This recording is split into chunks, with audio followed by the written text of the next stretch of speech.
afternoon, and a warm welcome to all attending today's session, either in the room or online.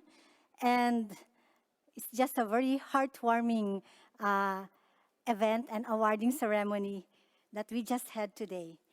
But in this follow-up special event of the 15th World Forestry Congress, we will be able to listen to past and current winners in what could be a light but interesting roundtable discussion from them. I am Esther Penuña from the Philippines. I'm with the Asian Farmers Association for Sustainable Rural Development, who has now the privilege and the honor, and I am very humbled to be moderating this event. Okay. But before we start, I would like to call again Ms. Maria Helena Semedo, the chair of the Collaborative Partnership on Forests and the Deputy Director General of FAO, for her opening remarks for this special event.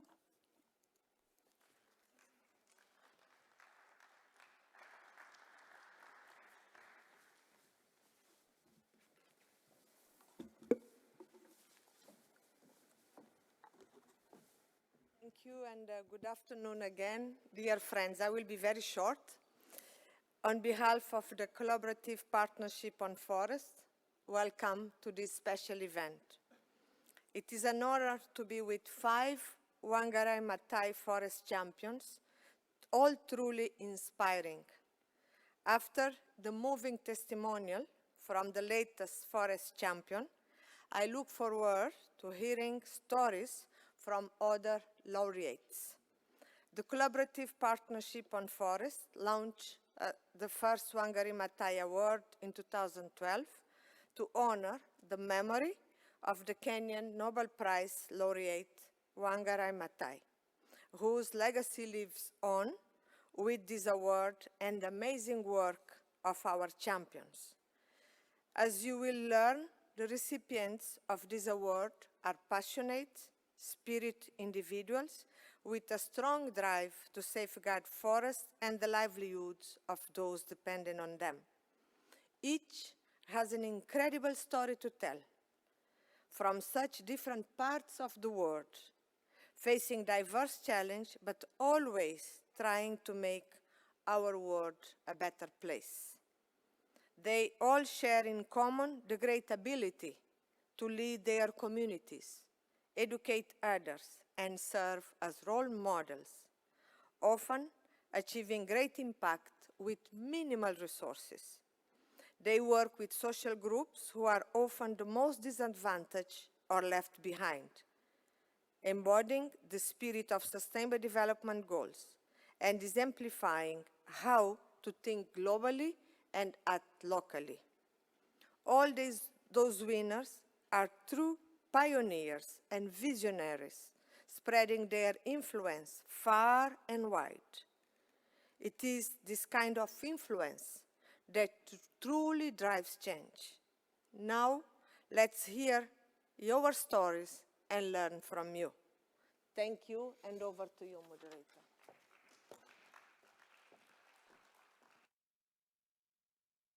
Thank you, Madam Semedo, for your words of introducing this session, for setting the mood and the ambience of this discussion. Truly, we will be very honored to have with us the forest champions and the passionate people who have championed the cause of sustainable forestry with local communities. Let me turn now to our forest champions and welcome them on stage with me. First, Ms. Gertrude Kabusimbi Kanyangi, winner of Wangari Maathai Forest Champions Award in 2015. In 2015, the award was given to Gertrude, a forestry activist from Uganda who tirelessly promotes the conservation and sustainable use of our country's forest resources. Working in collaboration with Uganda's National Forest Authority and through her foundation named Support for Women in Agriculture and Environment, she has increased local awareness of women and those dependent on the forests to be able to harness its power for the improvement of their livelihoods. Let us welcome Gertrude with a round of applause. Thank you. Next, I would like to call Mr. Leonidas Nazimgiyimpa, winner of the Wangari Maathai Forest Champions Award in 2019. Leonidas, a forestry activist from Burundi, was recognized for his outstanding contribution to improving forests and the lives of the indigenous Batwa people, women, and youth in his country, even at some risk to his personal safety. Maybe we would learn more about that risk that he took to be able to pursue his activism in forestry. Let's welcome Leonidas Nisigimimpa.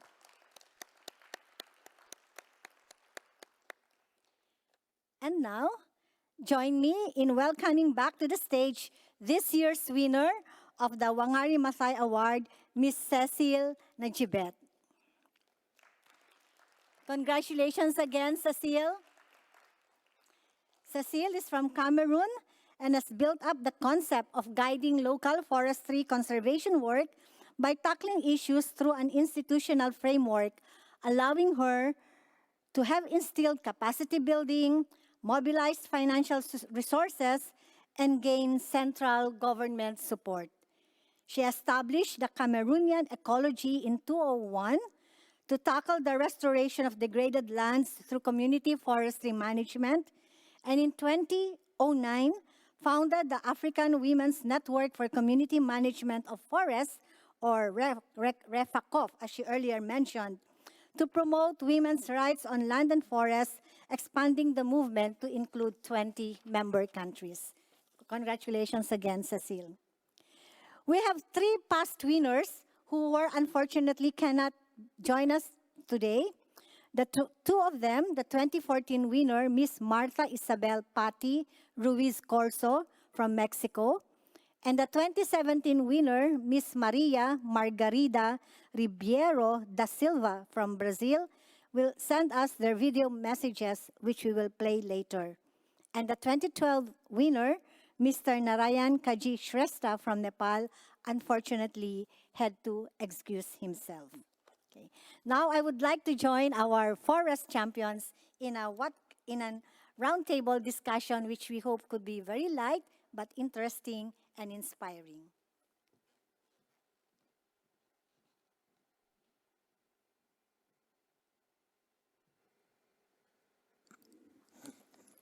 Okay, good afternoon once again. So let's kick off today's discussion. And as I read your biographies, I see that you have started this work way back, no? Yeah. 2000, 2009, that's like 1 decade ago or even 2 decades ago. So could you just reflect on your journey and say, what brought you there? What made you decide to take this career of being in the forestry activism? What inspired you or motivated you? Can we have a first answer from Gertrude? What motivated me to Microphone. Okay, what motivated me to take the path of forestry, forest restoration, and forest restoration is that I was born and grew up in a forest-dependent local community. I was fortunate to receive an education courtesy of the Catholic missionaries that gave me exposure. Every time I went back from school, I was able to compare the life of the missionaries and with the life of the local people. I also witnessed the retreating vegetation cover and realized that the local women were increasingly walking longer distances to obtain life-supporting fuel wood, water, and food. That inspired me to do something to solve their problem. Thank you very much. Thank you, Gertrude. So how about you, Leo?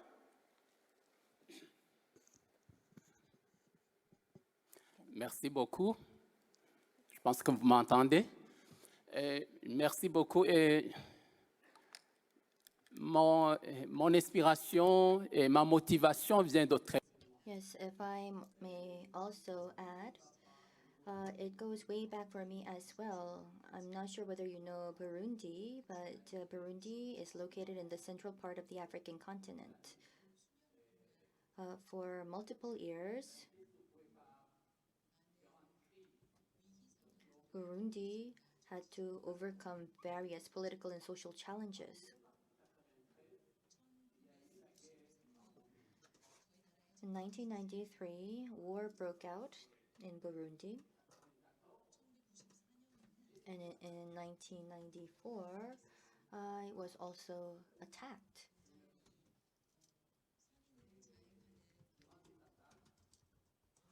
Because we saw criminals that were raging throughout the country, and I lost my left eye. So due to these murderers and due to the criminals, I was greatly injured, but despite all that, I was able to survive. And as I did survive these threats and challenges, I started to think, what should I do? How can I save lives? And this wasn't just about revenge. It was about surviving, and I wanted to live the rest of my life to help others. So this was the lesson that I've learned. It's true that a life of a person is truly vulnerable, and I really wanted to find a way to contribute to the lives of others. And I thought that if I restore and conserve the forests, the habitats, the environment, that would eventually help me save more lives. So it's about working and living for others. And from the year 2000 and onwards, I decided to work for forests, to conserve biodiversity, which was all for the life of humanity. And I think that is why I'm here with you today, due to such efforts. Thank you very much for telling us that story. And it's really the stuff, no, that champions are made of, and you will really be inspired no matter what happens to you. Cecile, I heard your story and the challenge, the challenge that you took, no? In terms of women really planting trees, no, in Africa. So what made you take up that challenge? Thank you again. Thank you so much. I think that from my childhood, this is really from my childhood, when I was with my mother and my elder sister. Those two women really made me what I am today. I could experience the challenges they were going through. Let me tell you that my mom had 14 children. I'm number 9. 7 girls, 7 boys. And my dad was a carpenter. At that time, he was maneuvered with a German company. And nothing was to gain a life than my mom to get back to the forest, to the agricultural activities. So I grew up in that context, in that environment. And I started having having that inspiration of struggle. You have to struggle. You have to struggle to do everything. You should struggle to get, and if you need something, you have to struggle to get it. That's how I grew up. And when I started going to the primary school or secondary school, my time time of vacation was in the field, was with my mom. So she was taking me, and I had to be with her all the time, either her or my elder sister. That's why I'm agronomist, because I gained that love for agriculture, and I said I will study agriculture. And I was lucky that I could make it. But now I started working, and within my professional journey, in Cameroon, we had one minister dealing with agriculture and forestry at that time. Then they separated those two ministries, and the Ministry of Forestry needed staff. And I was one of the female staff to be transferred to that new ministry that was newly created. But I was not trained in forestry. So the Netherlands government gave me the scholarship to study forestry, and I went to my master's degree. But what really captured my attention was the interrelation between communities and forests. I didn't want to become a forester who knows what trees it is, how they measure this, but what I was interested in to see how forests are important for the community, how the community interact with the forest, and what are their mutual interaction, and for what. That's why I did social forestry. And as I was just saying, and I came back, I finished, I continued working, and I was, how do you call it, for the staff in the ministry in charge of training of communities, especially women, because in the meantime, I had opportunity to be trained in gender and how to link gender, relate gender to forestry, relate gender to agriculture, relate gender to rural development activities. Thank you, Cecile. We will learn more about how you did your work in the next conversation. But I just got from your sharing that the family, the conditions in the family, the way you were brought up with parents, and the way you interacted with your siblings, and as well as the community that you were in, as well as your local and national situation in the case of Leonidas, this all helped you make a decision. The challenges that you saw, especially in your communities, this has helped you make a decision. And there's this something here, that determination, that determination and that passion to address the needs. And I think those are really traits that champions are made of. So thank you for that.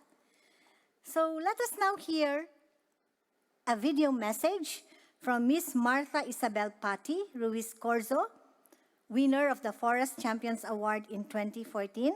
She is speaking to us from Sierra Gorda in Mexico, the ecological heaven she has fought to create through community action and to protect the unique biodiversity of the region. So I would like our staff to play the video.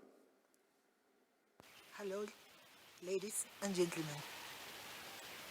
We are together here to celebrate, to be part of those Wangari Maathai Award winners in many different parts of the world. We haven't met each other before, but now we are here together. We that share this green love for the forest. Yeah. We have the same vision. We need to regenerate. We need to preserve the sacred atmospheres of the old forest.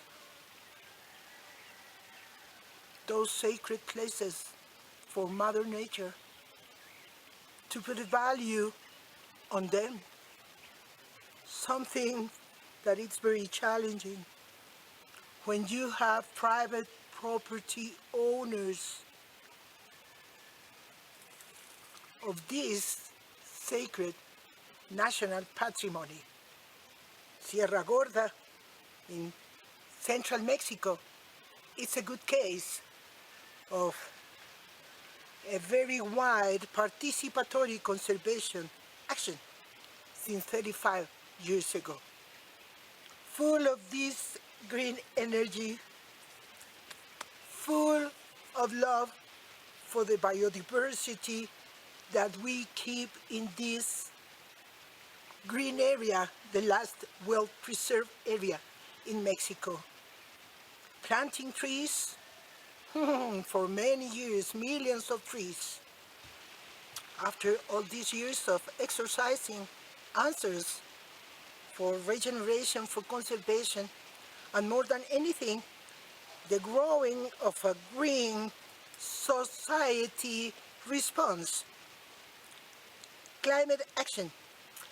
And then we have worked with thousands and thousands of kids for all these years, for many different ways to grow this green consciousness around the biosphere reserve. 33% of Querétaro State, the last well-preserved area in central Mexico.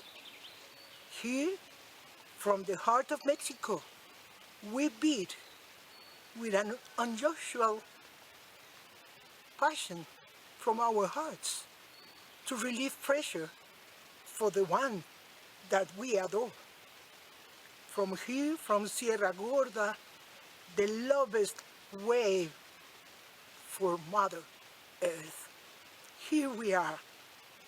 Then besides growing this action response society ready to adopt habits and attitudes and a very enthusiastic civic participation to rescue these beautiful surroundings, yeah, that bless every day, every community at Sierra Gorda.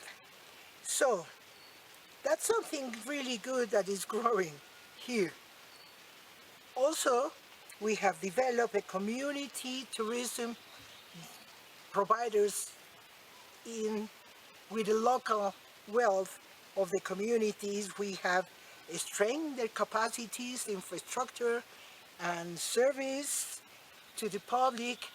And now we have a network of 60 small micro-enterprises operating in the region.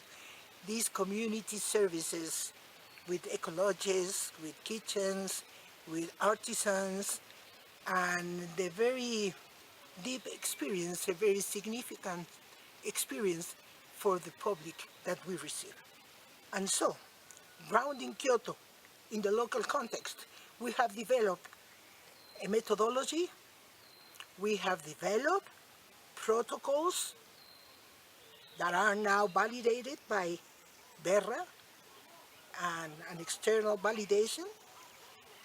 And with this, we have together worked with Querétaro State government, a public policy for climate action at subnational level, with new rules that may fit on the local contexts and may have an viable offering of carbon reduction footprint for the local industry. In our state, it's happening. Yeah, we have now a tax, and a special tax, carbon tax, at state government level. And I am sure that our future initiative pretty soon, we are going to launch this initiative for all Mexico. And we expect to have enough success because in our deepest dream, we want to green from Baja California all the way down through Yucatan. Then that's the next challenge for the next 35 years. Pleasure, a deep pleasure. ¿Quién dijo que todo está perdido? Yo vengo a entregar mi corazón. A wave of love for the planet.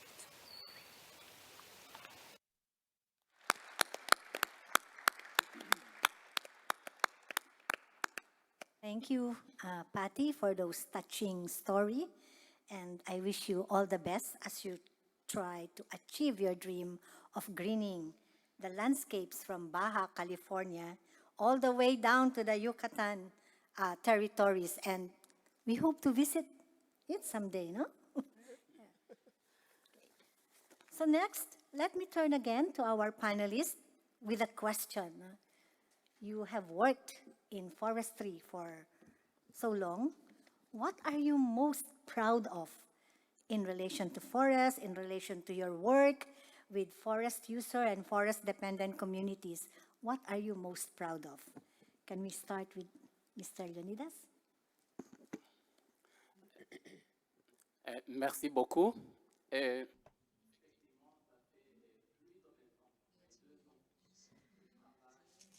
So for me, it's been 22 years since I've been collaborating with the local residents, with the local community to protect the forests.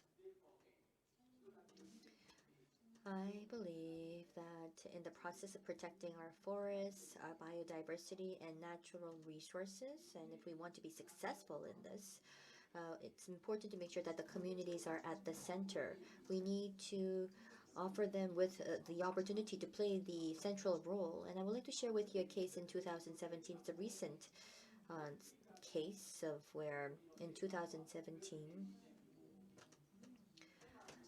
I had an acquaintance with a tribe of Patwa in Burundi. This was a tribe that had no hope for the future because the children weren't going to schools. They weren't being taught or educated. This tribe consisted of 28 households, only 300 residents or members of the tribe. And in Burundi, there was an area of 300 hectares near the river, and they lived there. And what they did was, other than the resources from the from the forest, there was no other channel for them to seek food. So they cut trees, they collected the resources, sold that out in the market. So that was their only source of income as well as their source of food.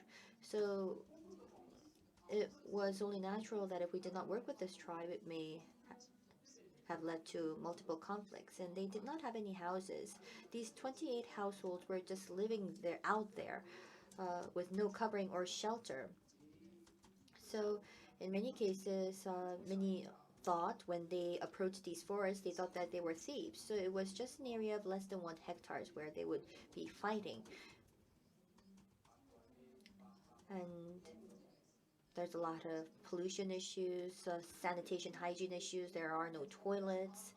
And we wanted to really solve this problem by first understanding the problem.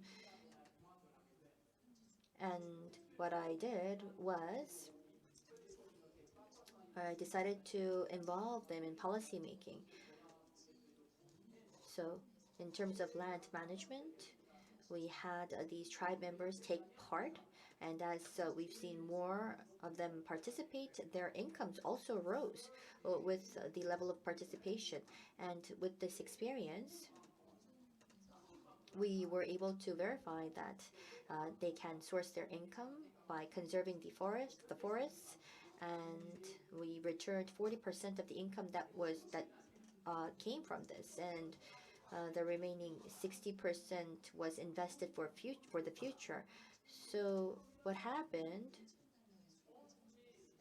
We were able to earn a income of $12,000, and $8,000 of the 12,000 was used to conserve and protect the land. So what they did was they built shelter, they planted trees, and what happened was they were using the land and forests and earning from that, but also investing back. And these were shelters made out of bricks, and they also were able to find a way to tap into the rivers for water. The reason why I'm sharing this experience with all of you is because we do need to increase the participation of the community members, and only then can we protect the forests in these protected areas of Burundi. And we were able to see that there were less conflicts with the Batwa tribe, and we were able to achieve coexistence with the other tribes in the forests. And now the tribes all have hope. They were able to send their children to school, so they now have a hopeful future. Yes, and now we can hear from Gertrude. Thank you, Madam Moderator. Yeah, what I'm most proud of in my journey of planting trees is the real transformation I've seen in people's lives and the real transformation I've seen in landscapes. I'm proud that I've been able to catalyze plantation of over 3 million trees in the area outside Roho and West Bugwe forests in Uganda. This has had a multiplier effect. There are more fruits for locals to consume. There's reduction in landslides and gullies resulting from soil erosion. There's an abundance of fuel wood from offcuts, and the water courses are cleaner since they do not get contaminated with soil erosion. Thank you. Thank you. That was short but very concise. Cecil? I think it's very similar to Gertrude. When we started the community forestry process in Cameroon, we had a lot of challenges. The government was key, but sometimes we had a lot of conflict within the community themselves. So today, when I'm taking back 15 years ago, 12 years ago, 10 years ago, and I see that some of the communities have improved their living condition. We have communities who never had electricity in their villages for the past, since they exist, 80 years or 50 years or 60 years. Today they have succeeded to get electricity. Today they have succeeded to get clean water. I think it's something very, very important. When I also go, I think I even share some of the videos along the mangroves in the Longi area, and I see what women have achieved. And you see how the ecosystem is transformed to the way we had bare food and nothing was there, and today you see mangrove all over. I'm proud of that, and I hope we'll continue to do that. Thank you. Thank you, Cecile. So what I'm taking from this is that forest activists will be very proud of the transformation. I would like to quote Gertrude on this, transformation in people's lives as well as transformation in the landscapes. No? Exactly. In transformation of people's lives, you have increased income, you have rights to women and to men, you have increased access to electricity and to water, which increases the well-being of people, but also landscape, like increased forest cover. So that is what we will have to also look into when we try to work for forestry with the forest communities. Okay, so you told us about your work, your journey, the stuff you are made of, and the results, but I'm very sure that you had challenges and obstacles along the way. No? Can you let us know what are these major obstacles and challenges that you faced and how you faced them? Can we start with Cecile? Yes. The key challenges are from our cultural issues, the cultural related issues, because the tenure is not something very easy for women, tenure right. So going into reforestation or planting trees you need to have security to tenure, and that was, is still today a great challenge. Of course, we have developed some partnership relation, working relation, and we have carried out some initiative with the traditional chief, male-headed families, to let them understand why it's very important for women to have security and what benefit they themselves can derive from that. And we are making some progress, but it's still a great challenge. The second challenge is access to resources, financial resources.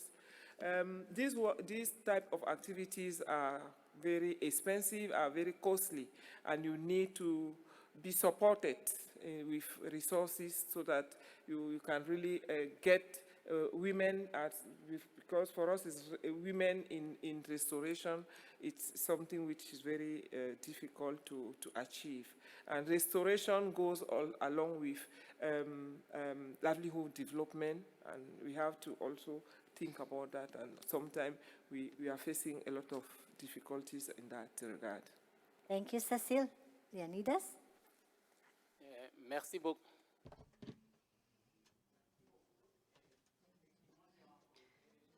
Yes, thank you very much. I also experienced numerous challenges, and also I was blackmailed, threatened, and it was about, I think, 6 times or so when I almost died. It was 2003 and 2004.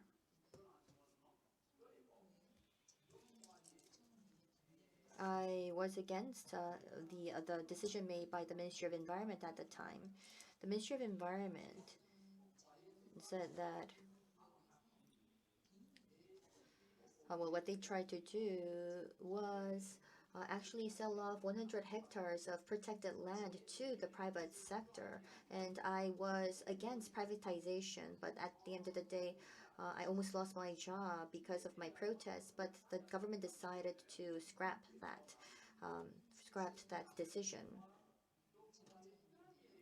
And there was this one local leader in the community, and there is a very pristine forest of 2,000 hectares in Tibiri, and this individual was trying to sell that land. And I said that you have no right to sell the forest.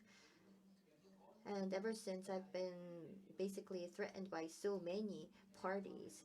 But at the end of the day, that person left and resigned from his position. So there was a lot of resistance amongst the community members. So within Burundi, there are certain actors that try to privatize these protected forests, but I am adamantly against this, because we need to protect the forests as well as biodiversity, because that in itself is an invaluable struggle that we really need to engage in. And in such a struggle and fight, we should never give up. And we need to be as active as possible, because in such a struggle, we should never lose our courage. Thank you. Thank you very much. That's very encouraging and inspiring, Leonidas. Gertrude? Yes. My biggest challenge was getting people to believe my claim that tree planting in a systematic, purposeful way on a massive scale could provide answers for their multiple challenges. The idea of establishing tree nurseries made them laugh a lot. They thought I was crazy to want them to commit their resources, precious resources, like implements, like their energy and time, to plant trees, to gather seeds, to establish nurseries of indigenous trees, which they knew could self-propagate. Besides, planting trees was competing for resources with agriculture, which yields results a lot faster and in a more direct way. So it became very difficult to convince them. The place where I come from, Uganda, is very green. And trees are not a problem. We don't have to plant them. They grow by themselves. But the rate at which we are decimating our forests has made sure that we leave a lot of land empty. And it necessitates us to restore, to restore forests. So to get people to believe me that we had to actually do it was an uphill task. Thank you. Thank you very much, Gertrude. So what I hear from your sharing is that there are cultural challenges, especially when you work for women's rights. And it resonates with me, when we also go into the communities, as well as access to resources, especially we know that some of the financing does not go easily to local communities. And disbelief, people can tell us that we're crazy or cannot join us, especially with farmers or with farmers in forested landscape. The common attitude is to see is to believe. No?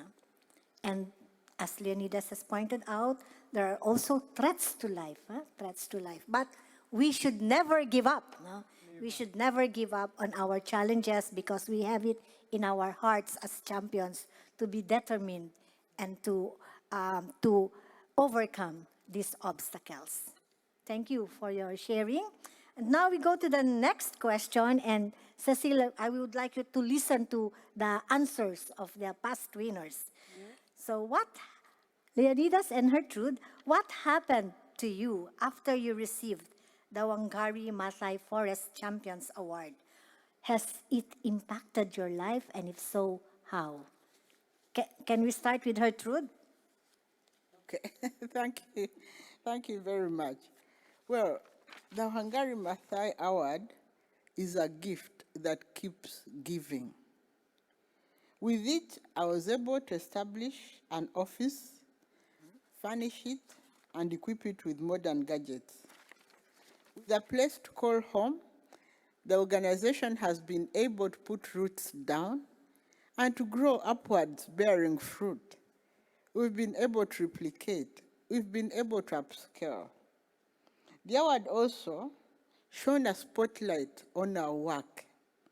We've been invited to several global meetings because of the award. And one such meeting is this one and the previous one in Durban. Thank you. Après avoir reçu le prix Wangari Maathai en 2019, I received the award in 2019, and before then, I also had the opportunity to receive another award, and this other award was given to me in 2018, and it was an award given by a geographical society. And these two awards brought together gave me a lot of courage and proved to me that the work that I was doing had value and that my struggle had value. And as I mentioned before in my earlier speech, after I received the award, I was really recognized worldwide. I think I gave interviews to almost every news outlet around the world, and even now at our different local media outlets, but international media outlets, they continue to ask me for interviews. In fact, I think I give an interview almost every week. And through these interviews, I continue to tell people about the importance of forest resources and about protection of our forests. And through this award, I was able to see that in terms of environmental protection and the protection of biodiversity, I was given a platform to say that we can do this all locally. And since 2018, I was able to help in planting an additional 940,000 trees and also protect 3,736 hectares of land. We work together with other countries such as Tanzania, and with these resources, we were able to take it back and also help to educate more children from the Batwa indigenous community. And over 60 women who were small-scale farmers were given access to training and education through our resources.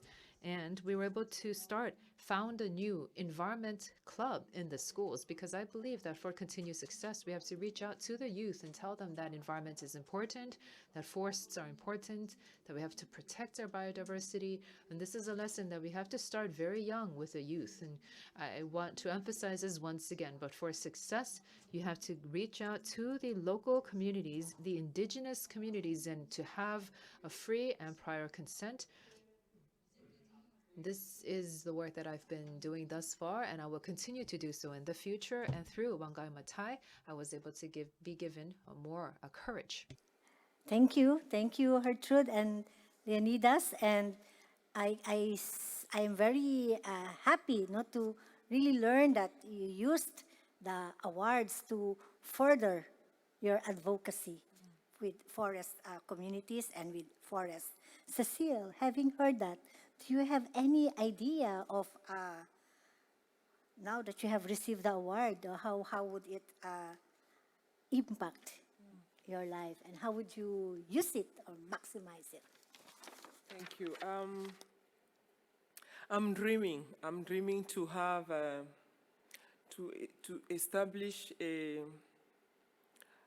center for the rural women, where women in the world can meet and share what they are doing together, where we can still have these indigenous trees planted all over, and they can come and learn from each other, from each region, across continent.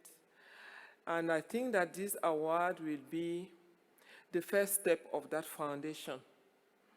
I'm thinking of having a plot and titling it, because as I was telling you, the security of tenure is something to have is a big challenge. So I think that I will have a plot for that foundation, have it titled, and then continue to mobilize whatsoever means we can to have that foundation built for the rural women in the world. We hope that it will come true, and do get to invite us in this center for rural women. I hope so. Thank you. I hope so.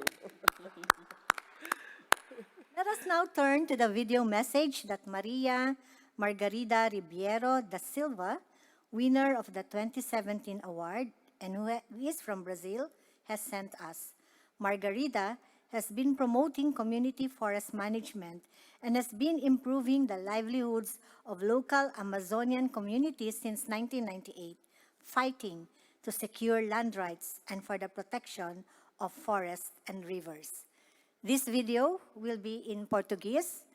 English-speaking participants can read the English subtitle, and there will be translation in Spanish and French in your interpretation gadget. Video, please. Olá, eu me chamo Maria Margarida Ribeiro da Silva, eu sou conhecida como Margarida Florestal. Eu nasci e me criei no Rio Arimum, na Reserva Extrativista Verde para Sempre, município de Porto de Mós, Pará, Amazônia, Brasil. Eu sou agroextrativista do Rio Arimum, e foram os rios e as florestas que sempre nos proporcionou tudo o que precisamos. É do rio que tiramos o peixe para se alimentar, a água para beber, para fazer os alimentos, para tomarmos o nosso banho e para nós transportar de um lado para outro. É a nossa via de acesso. E é da floresta que nós tiramos os remédios, coletamos os alimentos, tiramos a madeira para a construção de nossas casas para morar, nosso barco para nós transportar, a economia dos produtos madeireiros e não madeireiros. Vivemos do uso dos recursos naturais.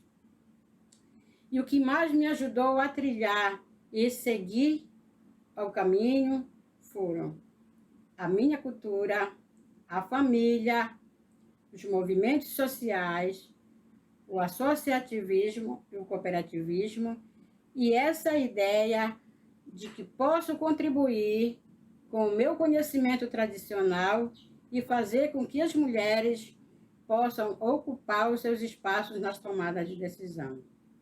A partir do prêmio Wangari Maathai, que recebi em 2017, me tornei reconhecida mundialmente e foi procurada por várias instituições, pelas academias de ensino, pública e privada, assim também como por outras comunidades da floresta que querem fazer o manejo florestal.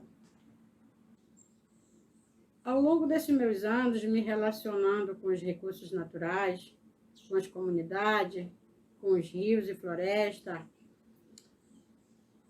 tenho como lição a cooperação do homem e o meio onde vive. Usar os recursos naturais de forma ordenada e planejada, o diálogo, a transparência e, principalmente, o compromisso com equilíbrio para as futuras gerações. Não é fácil ser mulher de rio e floresta. Em direção ao futuro, tenho como sonho que as políticas públicas sejam realizadas de fato e de direito, investimento na formação acadêmica de filhos, filhas e pai agricultor, que haja investimento na atividade florestal e que possamos construir em minha comunidade um centro de transferência de conhecimento para que eu possa receber e transferir conhecimento às pessoas. Mesmo com todo o preconceito, com a vulnerabilidade social, aprendi com as árvores a me entortar e depois voltar. A dizer que a atividade florestal não é somente de homem, mas sim dos dois. Provei que a mulher ela pode estar em todas as etapas do manejo, na gestão, na extração, na avaliação, na comercialização, enfim, onde ela quiser. Quero aqui agradecer pelo convite a participar do 15º Congresso Mundial de Floresta. Tive contratempos e não pude estar com vocês hoje aí na Coreia. Mas mesmo de longe aqui do Brasil, quero mandar meus agradecimentos, um abraço fraterno. E o que eu sinto nesse momento é gratidão.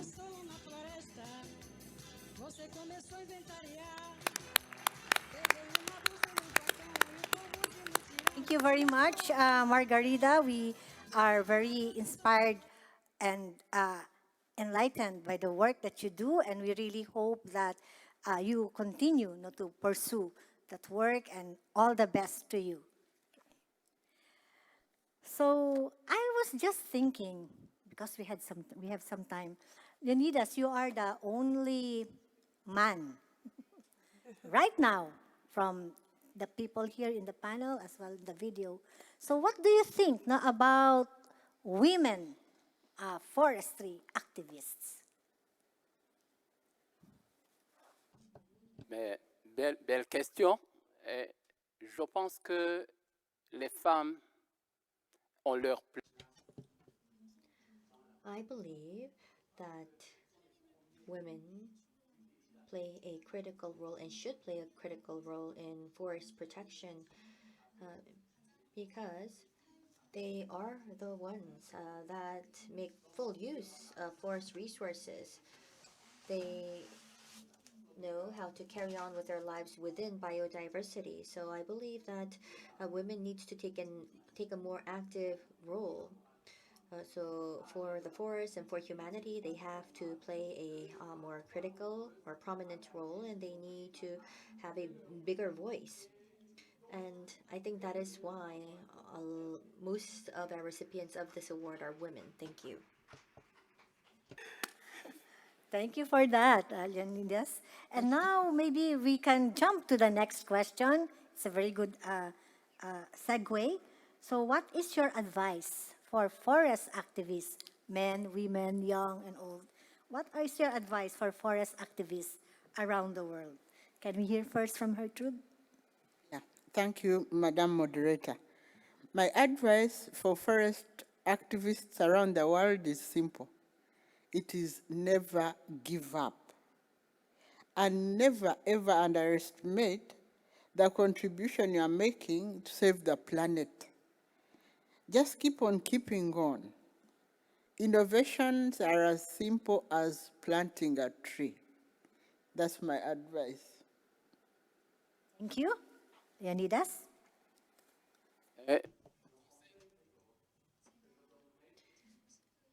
Yes, so my advice would be the following.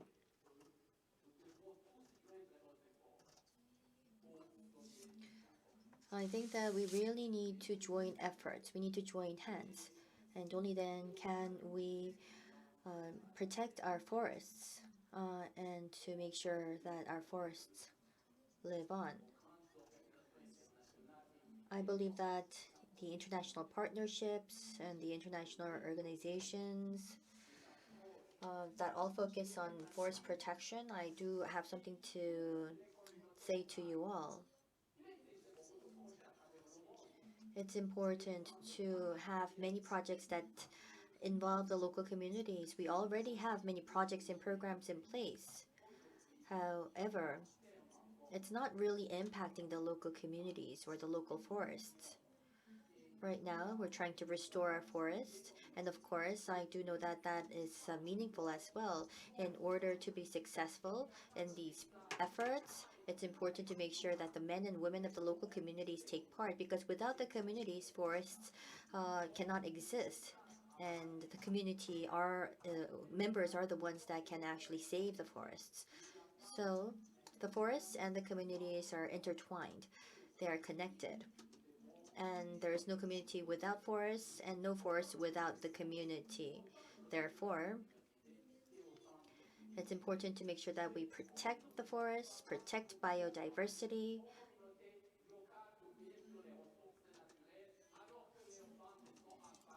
and we cannot tell the local communities not to use the forest resources. We need to find a way to ease their suffering and also help them and support them in protecting the forest. Let me give you an example. It was last November where in the southern part of Burundi, we've been conducting education and training for a local community there. But their request was the fact that they wanted drinking water. That was their need.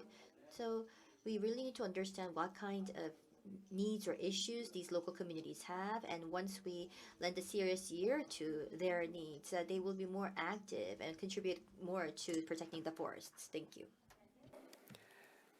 My advice is just the replication of the mission Wangari Maathai left me. Get women plant trees for multiple benefits and to save the planet. So activists, let go for tree planting, let go for income generating activities through the fruit tree planting. Let's save our environment because we need to heal our environment. That's the only thing I have to continue to advocate for, and I hope I will. Thank you. Just go on and never give up and just dream and pursue that dream and pursue that vision of forest, a very beautiful forest landscape and forest management. Okay, so my last question here is, what is your biggest hope now for the future? Especially maybe coming here in the World Forestry Congress, you see a lot of people, you've met a lot of people, and you've attended a lot of sessions and maybe learned from them. So and then you go back home. So what would be, what would be your biggest hope looking into the future? Can we start with Leonidas?